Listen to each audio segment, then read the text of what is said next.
buenos días, bienvenidos y bienvenidas a un programa más de Salud al Aire. Les saluda la doctora Noely Peralta y el día de hoy aprenderemos un poco más acerca de la ansiedad. Nuestra invitada especial del día de hoy nos ayudará a aclarar muchas dudas y por supuesto contestar las preguntas de ustedes, nuestro querido público.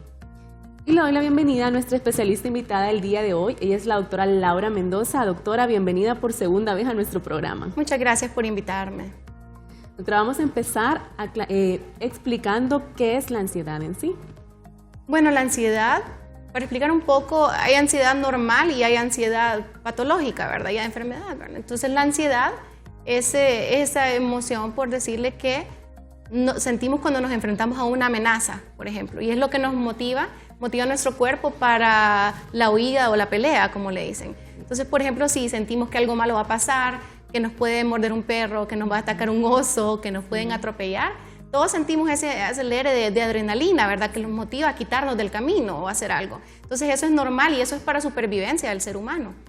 Ahora, ya es una ansiedad anormal cuando, por ejemplo, ya es excesivo, ya es todos los días, es frecuente y ya nos está causando problemas en nuestra vida normal, ¿verdad? Entonces, la ansiedad en sí es ansiedad y preocupación excesiva, ¿verdad? Sobre circunstancias, situaciones, actividades que nos lleva a malestar, por ejemplo, ¿verdad? Que nos lleva a varios síntomas que vamos a ir discutiendo y que es algo difícil de controlar, que ya nos interfiere en nuestra vida.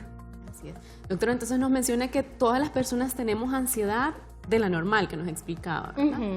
Pero ya de la ansiedad excesiva, esa es ya una patología. Claro. Sí, esa es una patología. Entonces, ¿qué tipo de situaciones, doctora, nos provocan esa ansiedad patológica? Bueno, la ansiedad patológica en realidad a veces las personas ni saben por qué están ansiosas. Ya cuando tienen el trastorno, ya puede ser por un examen, por ejemplo, que van a tener un examen, que van a exponer a tener un evento importante, pero no reaccionan con la ansiedad normal, que es como leve, todo va a estar bien y eso, sino que es una ansiedad excesiva, ¿verdad? Que no la pueden controlar, que se ponen nerviosos, que sudan, que se ponen a temblar, ¿verdad? Y a veces estas personas se ponen ansiosas y ni siquiera saben por qué. Entonces una ansiedad flotante que le decimos nosotros, andan ansiosos hasta sin motivo, se despiertan y ya están ansiosos. ¿Y por qué estoy tan ansioso? No sé qué está pasando. Y es todos los días, ¿verdad? O casi todos los días, por al menos 6 meses. ¿Y cuáles son los trastornos, doctora, asociados con los altos niveles de ansiedad? Pues fíjese que dentro del espectro de la ansiedad, hoy vamos a hablar de trastorno de ansiedad generalizado, ¿verdad? Que es el más común. Pero dentro de los trastornos de ansiedad también está la fobia social, que muchos conocen, que la gente le dice pánico escénico, ¿verdad? Exacto. Les da mucho miedo, timidez a hablar en público, a exponer, comer enfrente de las demás personas, conocer gente, socializar, ¿verdad? Las fobias específicas, por ejemplo, como las personas que le tienen fobia a las arañas, a las alturas. Hay gente que le tiene fobia a los pájaros, ¿verdad? Hay gente que le tiene fobia a un color específico. Entonces hay un montón de tipos de fobias. También en los ataques de pánico, que en realidad es una de las comorbilidades psiquiátricas más frecuentes que acompaña la ansiedad, son los ataques de pánico. En realidad 25% de las personas con trastorno de ansiedad generalizada desarrollan más adelante trastorno de pánico. ¿Y cuáles son los síntomas, doctora, de un paciente que está padeciendo ansiedad? Bueno, los síntomas son bastante somáticos, del soma, del cuerpo, como decimos nosotros. Puede ser irritabilidad, o sea, ponerse de mal humor, ¿verdad? Sobresaltarse fácilmente. Hay gente que puede tener colon irritable, ¿verdad? Dolor de estómago, tener dolor de cabeza todos los días, ¿verdad? Tensión muscular, esa gente que dice que siente que tiene un nudo acá, que le duele la cabeza, que el cuello, que todo el día anda tenso los músculos, ¿verdad? Temblor, sudoración, ¿verdad? Inquietud, así no poder dejar de moverse todo el tiempo, no poder sentirse quieto, sentirse atrapado en un lugar como que no puede salir. Impaciencia, por ejemplo, entre otros síntomas físicos. ¿Y qué diferencias hay, doctora, entre los síntomas que manifiesta una mujer a un hombre? ¿Hay alguna diferencia? Pues en realidad no. ¿Es generalizado? Se da más la ansiedad en mujeres que en hombres, ¿verdad? En una relación 2 a 1, ¿verdad? Como el doble. Pero lo que sí es diferente tal vez es que las mujeres somos un poco más expresivas. Sí. ¿No? Hablamos más, comunicamos más, podemos decir me siento ansiosa, me siento preocupada, y le podemos contar a los compañeros del trabajo y todo. Pero un hombre tal vez se calla y no dice nada. Es más reservado. Se lo aguanta, se lo traga, como dicen algunas personas, y anda con esa ansiedad que se anda muriendo, pero muchos de ellos no quieren comunicar ni decir porque les da pena, porque tienen que ser fuertes, ¿verdad? Entonces, porque no son tan comunicativos como uno de... Y la parte social y cultural de que el hombre es fuerte, etcétera, no comunica sus sentimientos, no lloran, exactamente. Doctora, y al hablar de estrés, ¿podría decirse que es un sinónimo de ansiedad o son totalmente diferentes? Es diferente. La ansiedad ya es la enfermedad, ¿verdad? Y el estrés es un síntoma. Okay. Por ejemplo, todos podemos sentir estrés. Estrés laboral, que es algo bastante frecuente en la actualidad, ¿verdad? Sí. Estrés académico, el estrés de una madre, de ser ama de casa, una madre soltera, madre en general. El estrés de que viene época de exámenes o que tiene un trabajo difícil, que tiene que cuidar a un familiar, por ejemplo. Hay gente que tiene trabajos más estresantes que otros. Sí. ¿Verdad? Entonces ese cúmulo de estrés sí nos puede llevar a tener trastorno de ansiedad o depresión. Doctora, ¿y a qué se refiere con afrontamiento? Bueno, el afrontamiento es la manera en que nosotros lidiamos con los problemas, ¿verdad? Okay. Eso es muy interesante que usted haya preguntado eso porque las personas que tienen trastorno de ansiedad, es como me decía una vez alguien, es como que se ahogan en un vaso con agua, sí, ¿verdad? Entonces lo que otros podrían parecer es difícil, pero voy a lidiar con ello, ni modo, mejor lo hago y salgo de eso. Pero esa persona, como decimos, catastrofiza, o sea, que lo ve como algo más grande, entonces se enfoca más en la parte negativa, ¿verdad? Lo que significa que su nivel de afrontamiento o de lidiar con la situación no es muy bueno, ¿verdad? Entonces no sabe qué hacer, exagera, se le dificulta lidiar con las cosas, entonces no las afronta de una manera sana, sino que se estresa, se preocupa demasiado y termina, bueno, causándole mucha ansiedad, ¿verdad? Y desgaste en ese momento. Y le cuesta salir de ese problema en que está en ese momento porque no encuentra como que una solución. Sí, porque es un desperdicio de tiempo y de salud, porque la persona está pensando en todo, cómo le va a ir mañana, en lo mal que le va a ir, en que si no resuelve las cosas, en que eso, pero en realidad no está resolviendo el problema. Que esa es una de las cosas que se trata en terapia, cómo resolver problemas. Entonces, doctora, una persona que tenga buenas técnicas de afrontamiento a los problemas, ¿no padece de estrés? No, yo creo que cualquier persona como seres humanos podemos estresarnos. La cosa es cómo lidiamos con ese estrés. ¿Cómo saber manejarlo? Exacto, cómo manejarlo. Alguna gente va al gimnasio, alguna gente va a terapia, otra gente es muy buena para lidiar con el estrés y se organiza y dice, bueno, voy a hacer esto y esto y esto, voy a hacer lo que sea humanamente posible y ya después no hay nada que yo pueda hacer. Exacto. Pero hay gente que, aunque sea algo pequeño, se ahoga, se siente desesperado y anda corriendo de un lado a otro y al final no está haciendo nada. Después se atrasa en la tarea que debería de hacer y al final pues no le va muy bien. Entonces eso afecta mucho laboral y académicamente y en las relaciones interpersonales también. Muy importante lo que nos está diciendo la doctora. Vamos a hacer una pequeña pausa comercial y ya regresamos.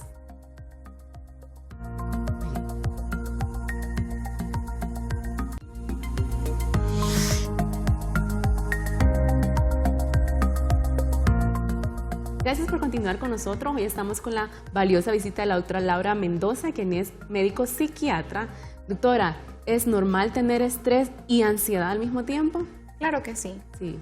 Claro que sí. Es más, tener tanto estrés y ansiedad incluso puede afectarnos de una manera física.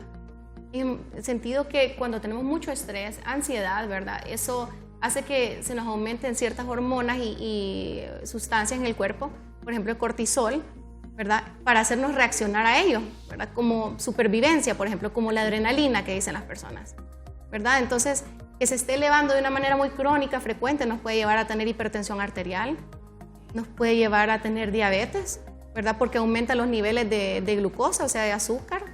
Nos puede llevar a padecer otro tipo de enfermedad, obesidad, por ejemplo. Entonces, si no nos tratamos la ansiedad, podemos sufrir otras enfermedades físicas a causa de ello. Qué importante tomar en cuenta eso para que sea tratado a tiempo, ¿verdad, doctora? Claro. Y evitar estas situaciones. ¿Qué son los trastornos de ansiedad, doctora? Bueno, los trastornos de ansiedad es por decir, es algo que involucra las enfermedades que hemos hablado hace poco, ¿verdad? Sí. Todo lo que nos cause malestar, inquietud, ansiedad, ¿verdad? O sea, el trastorno de ansiedad generalizada, como habíamos hablado, la fobia social, fobia específica. También el trastorno de ataque de pánico, ¿verdad? Que es otro bastante frecuente en la población. ¿Y eso en qué consiste, doctora, el trastorno de ataques de pánico? Bueno, el trastorno de ataques de pánico también es ansiedad, pero es episódica y son episodios fuertes de ello, ¿verdad? Dan ganas de salir corriendo, sentirse sofocado, taquicardia, palpitaciones, sienten que el corazón se les va a salir, aquella sensación de pérdida de control, de que se van a volver locos, de mucho miedo a morir, dolor en el pecho, ¿verdad? Opresión, sudoración, temblor, ¿verdad? Vómito o náuseas, ¿verdad? Sentir que se van a desmayar, que muchas veces se confunde con otras cosas, como la gente puede decir. Ay, se me bajó el azúcar. Sí. Ay, se me subió la presión, pero en realidad es un ataque de pánico. Y es algo terrible, terrible, porque sí los síntomas que las personas sienten son reales, ¿no? Y esa sensación de morirse, imagínense usted qué difícil, que le den varios ataques de pánico al día y usted anda a cada rato pensando que se va a morir. Realmente no es una calidad de vida buena. Exacto. O sea, realmente sí les está afectando en sí la salud. Sí, porque no saben cuándo les va a pasar el ataque de pánico, solo les da de la nada. Pueden estar trabajando, pueden estar manejando en una reunión familiar y es algo muy difícil. Y mucha gente sabe que solo 1/3 de las personas buscan tratamiento. Entonces, qué mala calidad de vida, como decía usted, andar con esto todos los días y no buscar ayuda. A veces no buscan ayuda por pena, por miedo que los van a juzgar, porque piensan que van a pensar que están locos, sí, por motivos económicos, ¿verdad? Porque piensan, no, yo puedo con esto, yo voy a lidiar con eso, pero ¿por qué lidiar con las cosas solos cuando podemos buscar ayuda? Así es, muy importante visitar nuestros especialistas porque ellos están capacitados en esa área para poder ayudar y resolver ese problema que están padeciendo. Doctora, ¿y qué es la agorafobia? La agorafobia es una enfermedad que también pertenece a la parte de ansiedad, ¿verdad? Que es ese miedo, ¿verdad? A estar en multitudes, por ejemplo, a salir de la casa, ¿verdad? Algunas veces tiene que ver con el ataque de pánico, porque a las personas que les da un ataque de pánico después les da miedo que les den en la calle y que no haya nadie que les ayude. Entonces, alguna gente hasta deja de salir o deja de ir a los lugares a donde les ha dado ataques de pánico anteriormente. Y a otra gente es esa gente que prefieren no salir, ¿verdad? Les da miedo salir, estar en lugares muy sociales, en lugares públicos, las multitudes, como ir a un cine, al mall, a cualquier lugar donde haya una aglomeración de gente, les causa terror, ¿verdad? Y le da ataques de pánico. Doctora, ¿y puede haber un trastorno de ansiedad inducido por sustancias? También. Por ejemplo, para nosotros usar la categorización del CIE-10, ¿verdad? Que es nuestro manual, ¿verdad? No lo categorizamos como ansiedad, porque para que sea ansiedad debe no ser causado por afecciones médicas, no ser causado por uso de otras sustancias, pero la sensación y los síntomas de ansiedad sí pueden ser causados por sustancias. Por ejemplo, por cocaína, por crack, marihuana, ¿verdad? El alcohol también, que mucha gente inicia tomando el alcohol más bien para calmar la ansiedad y sentirse relajado. Sí. Y al final es al revés, porque ya con el tiempo de estar usando alcohol para calmarse, más bien causa más ansiedad. Y una adicción, obviamente. Y adicción, claro. Doctora, y hablando de los famosos TOC, el trastorno obsesivos compulsivos, ¿eso es parte de la ansiedad, también un trastorno de la ansiedad? También es un trastorno que causa mucha ansiedad, sí, ¿verdad? ¿Y a qué nos referimos con eso, doctora? Con el trastorno obsesivo compulsivo hablamos, una obsesión es una idea repetitiva, ¿verdad? Muchas veces lo podemos decir un poco ilógica, pero la persona sabe que lo que está pensando es ilógico, ¿verdad? Que se le viene todo el tiempo, difícil de controlar, le causa mucha angustia, se le repite y persiste todos los días, como por ejemplo, ¿qué podría ser? La obsesividad con el orden, por ejemplo, ¿verdad? Todo tiene que estar perfecto y si no, le causa mucha ansiedad. O con la limpieza, ¿verdad? No sé si han visto películas en que no les gusta tocar los llavines de las cosas, ¿verdad? No les gusta tocar nada, todo lo tocan con papel o papel toalla, no les gusta ensuciarse, ¿verdad? Este tipo de obsesiones, ¿verdad? Y también están las compulsiones, que son los rituales o las conductas activas que nosotros vamos a tener para contrarrestar supuestamente o controlar un poco nuestras ideas, nuestros pensamientos. Entonces, por ejemplo, la persona que todo el tiempo se siente que está sucia o que tiene ideas obsesivas de contaminación puede lavarse las manos todo el día muchas veces, ¿verdad? Hay gente que se las lava hasta 80 veces al día, ¿verdad? Que hasta tiene las manos resecas, se baña 10 veces al día, de ahí cierra la puerta y tiene que revisar 10 veces que esté bien cerrada y la abre y la cierra, la abre y la cierra.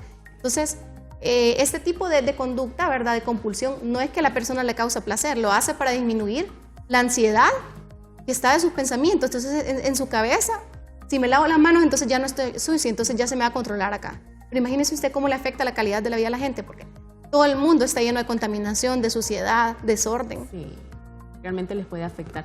Precisamente, a continuación, doctora, vamos a ver un pequeño corto de una película, Toc Toc, que trata sobre esto.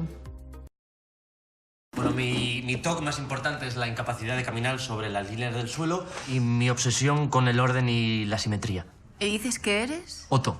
Ah, bueno, soy delineante.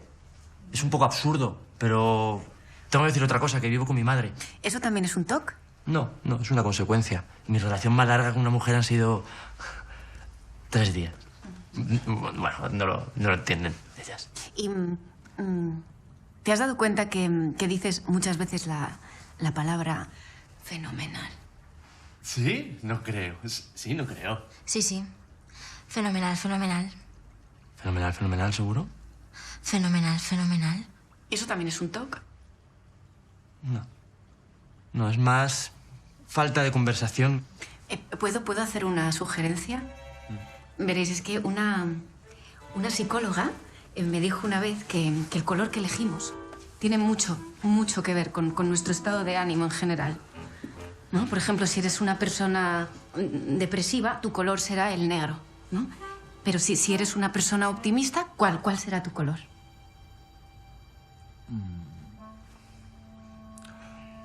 ¿El rosa? ¡Menuda estupidez! ¿Y eso que lo he leído en el Evangelio? Lo tengo. Mi color es el verde. El verde, ¿no? Fenomenal. ¿Y por qué? Te lo ha pegado. ¿El qué? Te lo ha pegado. ¿El qué? Bueno, realmente porque es el color que está en mitad del arco iris. Está rojo, naranja y amarillo por un lado, azul, índigo, violeta por otro, y en el centro... El verde. ¿Y eso no es una estupidez?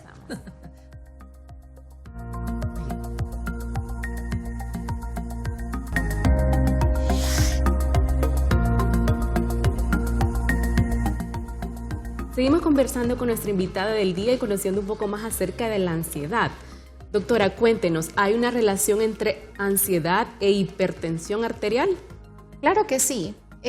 Por ejemplo, muchas veces la ansiedad nos causa elevaciones en la presión arterial, ¿verdad? Nosotros definimos la medida de la presión arterial, si usted se fija, 120/80, 90/60, ¿verdad? Entonces el número más alto es la sistólica y el número más bajo es la diastólica.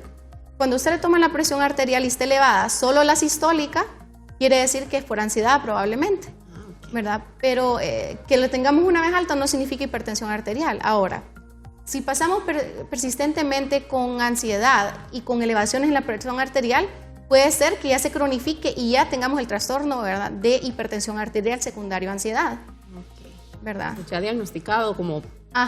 Sí, se convierte en algo frecuente. Y eso también puede pasar en personas que no tienen tratamiento, ¿verdad?, de edad mayor. Doctora, ¿y también puede llegar a ocasionar algún trastorno digestivo? Claro que sí. Hay muchas personas que tienen colon irritable, sobre todo mujeres. También pueden haber hombres, ¿verdad? Y más en situaciones estresantes les causa distensión abdominal, ¿verdad?, que la gente se infla, dolor, diarrea, también constipación, ¿verdad? Y se empeora en esta situación. Hay gente que le da diarrea cuando tiene algo que la pone muy estresada o muy ansiosa. Entonces, no solo es cosa de la dieta el colon irritable, también es parte emocional de ansiedad, ¿verdad? Hay gente que cuando tienen mucha ansiedad producen más ácido gástrico, entonces puede causarle úlceras, gastritis, ¿verdad? Todo ese tipo de problemas. Entonces, como podemos ver, la mente es algo sinceramente poderoso, porque el cuerpo, las emociones, todo lo que nosotros hacemos depende de la mente. Entonces, cuando ya la mente está muy afectada y no recibe un tratamiento adecuado, ya se empieza a expresar en enfermedades en el cuerpo, hasta al punto de bajarnos el sistema inmune, ¿verdad? El recuento de glóbulos blancos y causarnos más enfermedades, como por ejemplo, contagiarnos más frecuentemente de gripes, de otro tipo de enfermedades virales, ¿verdad? Porque nuestro sistema inmune no está fuerte. Doctora, hablando de tratamiento, ¿se curan los trastornos de ansiedad? Sí, se pueden curar, ¿verdad? Pero sí requiere tratamiento psiquiátrico, ¿verdad? Principalmente la parte psicoterapéutica. Y con eso me refiero a la parte en que se va terapia, ¿verdad? La parte que se va a hablar con el psiquiatra. Y con esto hay varios tipos de terapia. Terapia de apoyo, por ejemplo, en que las personas van a hablar sobre lo que sienten, en que encontremos el meollo del asunto de por qué le viene la ansiedad. En terapia de relajación, de respiración, ¿verdad? Y también la terapia cognitivo-conductual, que personalmente es la que prefiero para esto. Y con eso me refiero a un tipo de terapia en que se ayuda a la persona a cambiar la manera en que piensa. O sea, tienen normalmente estas personas patrones de pensamiento disfuncionales. Por ejemplo, catastrofización, o sea, y magnificación. Hacer los problemas más grandes de lo que son. Sobregeneralización. A mí me va mal en todo, ¿verdad? En vez de decir me fue mal en una cosa, y no, todo me pone ansioso, todo me pone mal. Entonces estas son maneras disfuncionales de pensar.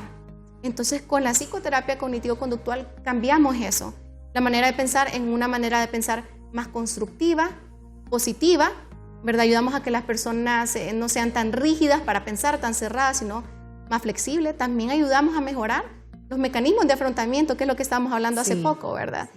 Y la resolución de problemas, ¿verdad? Entonces, es como cambiar el chip, como me decía una paciente, ¿verdad? Es cambiar esa persona en la manera de pensar y de actuar hacia una más saludable. Y también es el tratamiento psicofarmacológico también. Ah, que también van de la mano, ustedes van a ir viendo según el caso, ¿verdad, doctora? Doctora, y también puede ocurrir lo contrario, que quizás el problema sí es grande y que el paciente lo mire como algo que no le toma importancia, ¿puede llegar a pasar? Pues sí, porque puede estar en negación la persona, ¿verdad? Puede decir, yo no tengo un problema, solo es que estoy estresado, solo es el trabajo, ya se me va a pasar, lo voy a poder resolver solo. Todo este tipo de cosas que se da un poco más en los hombres que en las mujeres, ¿verdad? Por lo mismo, porque quieren resolverlo solo, sin buscar ayuda, están en negación, pero por dentro sí sienten como que ya no pueden con las cosas, pero no lo quieren demostrar y no lo quieren aceptar. Doctora, ¿y durante cuánto tiempo se aplican estos tratamientos? Depende de cada persona, ¿verdad? Pero no le voy a mentir y decir que va a durar menos de un año, ¿verdad? Tiene que durar más tiempo para que el psicofármaco, ¿verdad? Ya haga un efecto continuo de mantenimiento para evitar recaídas, ¿verdad? Para también cambiar la manera en que alguien piensa, y dar terapia no es algo fácil, ¿no? Porque si es algo que siempre hemos tenido, entonces eso también toma tiempo, y entonces el propósito es hacerlo de la buena forma, de la forma que sí tarda, pero la forma que es efectiva. Y no es algo que es para toda la vida, el tratamiento. Doctora, ¿y cómo identificar que el paciente está recibiendo ese tratamiento de manera efectiva? Lo principal, pues, es ir a un especialista, ¿verdad? Claro, eso es muy importante. Pero ¿cómo ellos van mostrando su mejoría con el tiempo? Bueno, uno puede pasar sus escalas, sus instrumentos, ¿verdad? Para medir el nivel de ansiedad, ¿verdad? Ya sea con cuestionarios, con este tipo de cosas.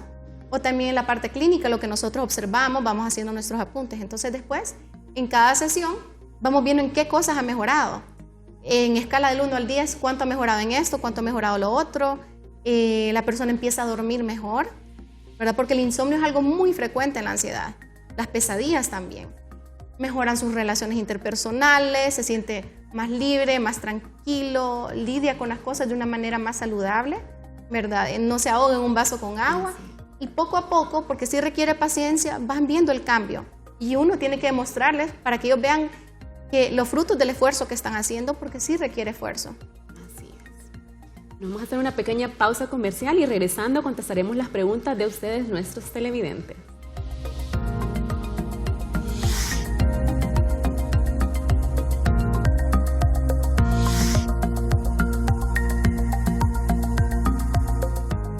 Gracias por continuar con nosotros. Sin duda alguna hemos aprendido muchísimo acerca de la ansiedad con la doctora Laura Mendoza. Y doctora, ahora vamos a ver las preguntas de nuestro público para que nos ayude a aclarar. Vamos a ver la primera pregunta. ¿Algún libro en especial que me pueda recomendar para superar la ansiedad? Antonio Briceño nos hace la consulta, doctora.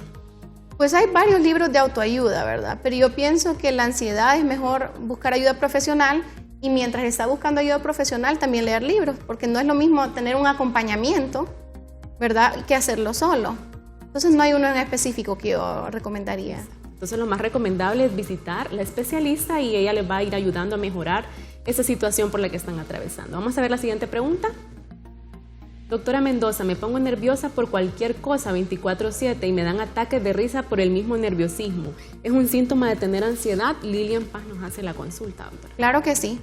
El hecho que me está diciendo que anda nerviosa 24/7 quiere decir que ya tiene ansiedad, ¿verdad? Porque uno se puede poner ansioso por una situación, por ejemplo, qué sé yo, tener un examen, tener una entrevista de trabajo, y cuando pasa se quita. Sí. Pero ya tenerlo todo el día sí dice que la persona tiene ansiedad.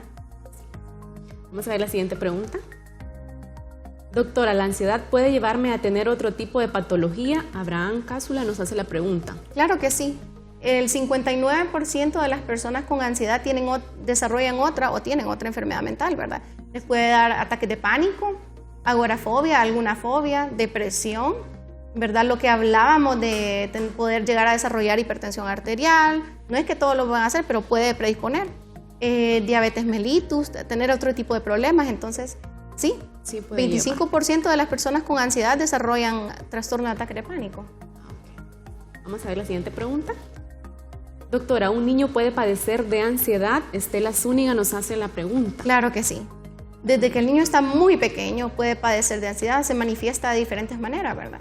Irritabilidad, que el niño pase llorando, que no quiere ir a la escuela, demasiada dificultad en la separación con los padres, ¿verdad? Al punto que a veces algunos padres los acompañan a la escuela y se quedan en la clase porque el niño no se puede, ¿entiendes? Se ponen inconsolables, lloran mucho, nervios, insomnio en los niños, también mucha sonambulismo, pesadillas, este tipo de cosas, hipersensibilidad, o sea, que se pongan muy delicados, ¿verdad? Con cualquier cosa. Entonces, perfectamente los niños, adolescentes, adultos jóvenes, gente mayor, todo el mundo puede tener ansiedad. ¿Nos da sus conclusiones para cerrar el programa, doctora, y las recomendaciones para nuestros queridos televidentes? Bueno, en primer lugar, gracias por invitarme aquí, ¿verdad? Y muchas gracias por ayudar a promocionar la parte de la salud mental. Durante mucho tiempo, toda la vida, no se le ha dado mucha importancia y en realidad nuestra salud física depende de nuestra salud mental, ¿verdad? Entonces, si no cuidamos, no tenemos paz mental, nos vamos a enfermar físicamente. Pero entonces, recomendaciones, busquen paz.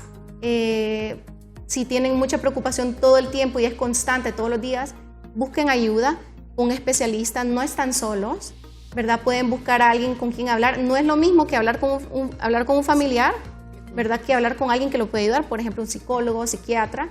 Quiero decir que los tratamientos para la ansiedad, bien dado el tratamiento, no causan adicción ni dependencia, ¿verdad? No es algo que tienen que tomar toda la vida o que los va a cambiar. Tener ansiedad no significa estar loco, ¿verdad? Y buscar ayudas es mejor, ¿verdad? Porque lidiar con este tipo de problema es muy difícil y es mejor hacerlo con alguien que esté especializado en eso, capacitado, ¿verdad? Entonces busquen ayuda a tiempo, porque entre más tiempo tarden en buscar ayuda, peor va a ser, ¿verdad? Y no tiene nada de malo buscar ayuda con alguien. Así como buscamos ayuda por una gripe, una neumonía, una fractura, también debemos buscar ayuda para salud mental y emocional. Sí, muy importante mantener mente sana, cuerpo sano. Exactamente. ¿Verdad, doctora? Doctora, recuérdele a nuestros televidentes dónde la podemos encontrar y contactar para consultas con usted. Sí, estoy en Torre Morazán, ¿verdad? En Centro Morazán, en la Torre 2. También tengo una página en Facebook que se llama Doctora Laura Mendoza, Psiquiatría Tegucigalpa, que ahí están mis horarios, todos mis datos, ¿verdad? Y mi teléfono, que es 9583-2760. Ok, doctora, los datos de la doctora van a estar apareciendo en pantalla para que tomen en cuenta y realicen sus citas para su consulta. Doctora, muchísimas gracias por haber compartido con nosotros el día de hoy. La verdad que una información muy importante y sé que les va a servir de mucho a nuestros televidentes. Y esperamos tenerla nuevamente en nuestro programa. Sí. Y yo de usted me despido con la frase del día: un exterior saludable comienza desde el interior. Una frase de Robert Urich. Y recordarles también seguirnos a través de nuestras redes sociales. Nos encuentran como STVE Telebásica y los veo en un próximo programa.